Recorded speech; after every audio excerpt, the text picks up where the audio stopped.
皆様サワディークラップ。東北系在北陸元ブロガーの元海軍兵装長の孫です。本日は2564年令和3年西暦2021年の10月中旬でした。車の方なんですが、フィエスタ ST のエンジンオイル、ブレーキフルード、パワーステオイルの交換をしていきます。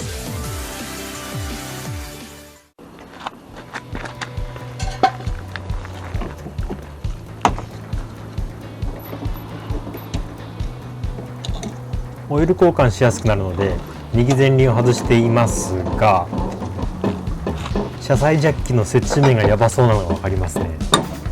撮影自体に気を取られすぎていて、ハンドブレーキは浅い、車輪止め使ってない、ギアもニュートラルに入っているという一人サンバカをやらかしました。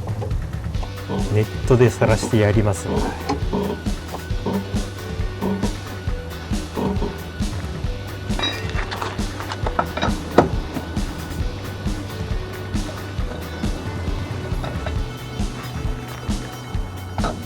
なんかご機嫌にクロスレンチ回してますね。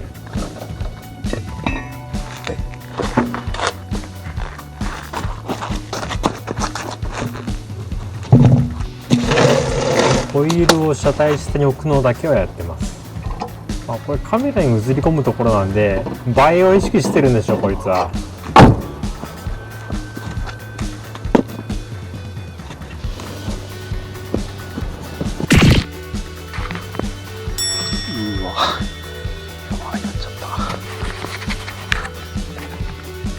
オレンジ色の馬に荷重を預けたはずが、そのかかり方も浅かったみたいですね。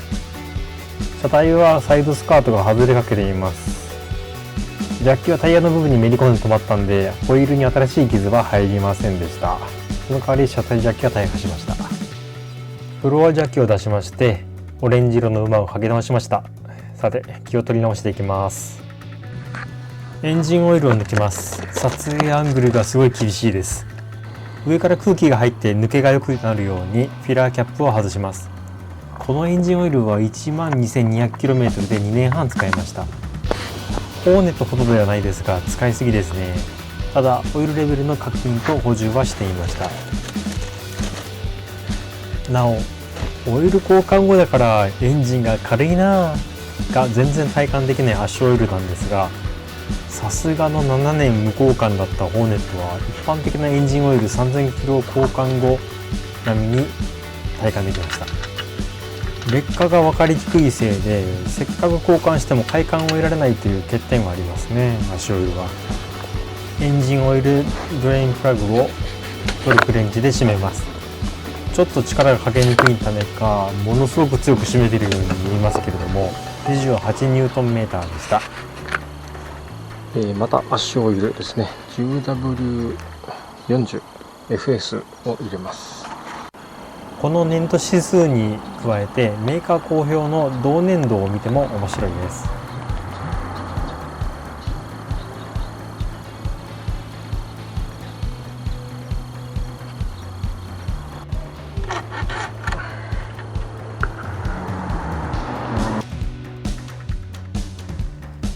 オイルレベルインジケーターですが、アクションカメラだからかピントが合ってないですね。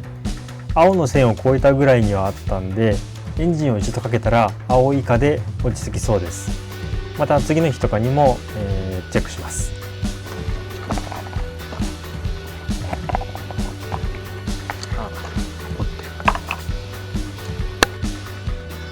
続けてブレーキフルードの交換に行きます。今度はエンジンオイルみたいに中でぐちゃぐちゃ循環しない油圧系統なんで、簡単な図で前説いたします。灰色の斜めになった棒がブレーキペダル、青いのがブレーキマスター、上にリザーバータンクで、灰色の丸がブレーキディスクで、ブレーキキャリパーがそれを挟んでいます。ブレーキを踏むとこの油圧系統を通ってキャリパーがディスクローターを挟み込んでブレーキが効きます。ブレーキペダルを踏んでブレーキが効いての図です。踏んだ瞬間だけリザーバータンクの液面が少しだけ下がりますが、キャリパーに内蔵されたピストンを押し出す分に使われています。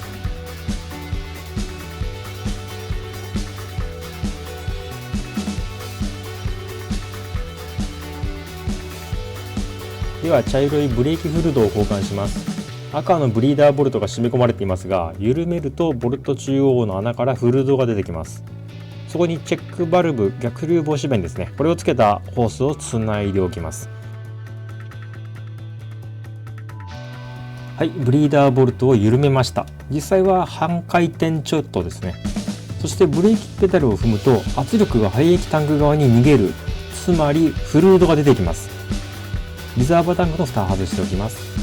ペダルを離してもチェックバルブのおかげでフルードが戻ったりはしません。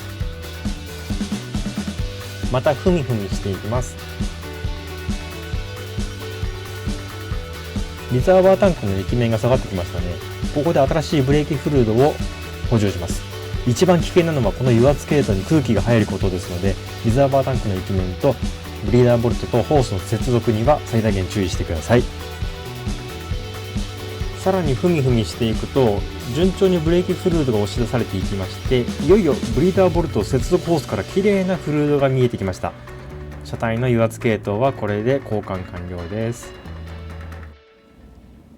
ただ最初に申し上げました通り、この点の油圧系統は循環しないタイプなんで、車ですと4輪プラスクラッチ側の5箇所全部個別でやらないといけません。めんどくさいですね。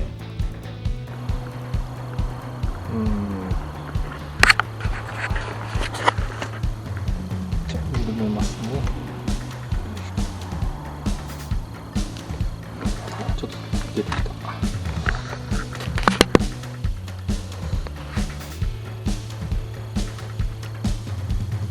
あんまり汚れてないな。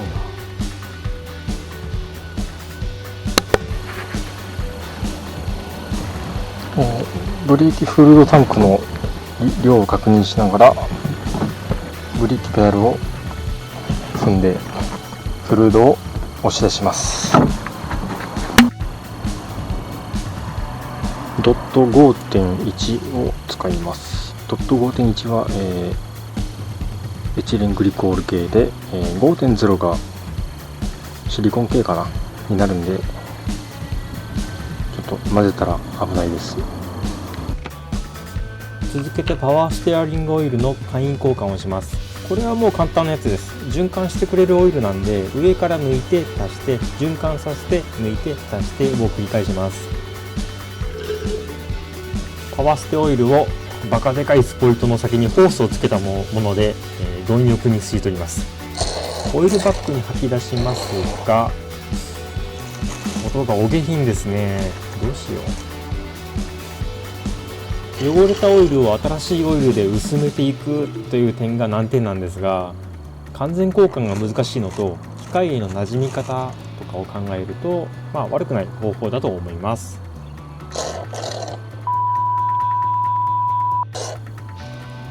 P 音を入れてみました。お上品な YouTube の規約が厳しいですからね。不適切動画扱いを回避するためです。今後も清く美しい動画制作に励んでまいります。くそ。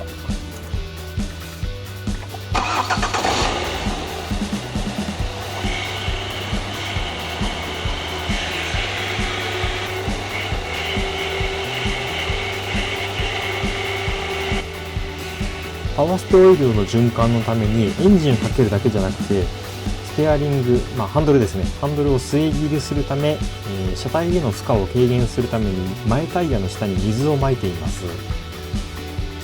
段ボールとかの方がいいかな。砂とか雪の上だったら気にしないでいいと思います。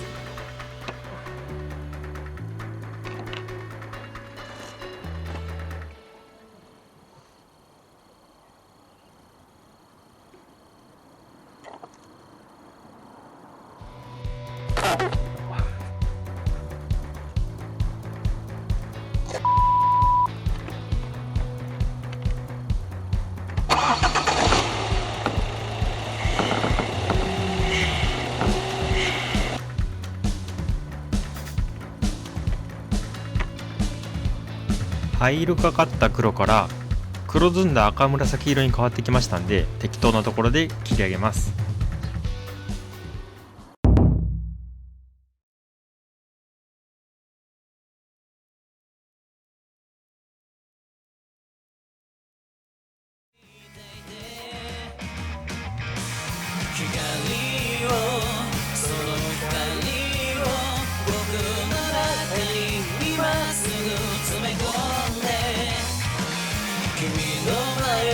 遮る汚れた闇を切り裂く剣になるよ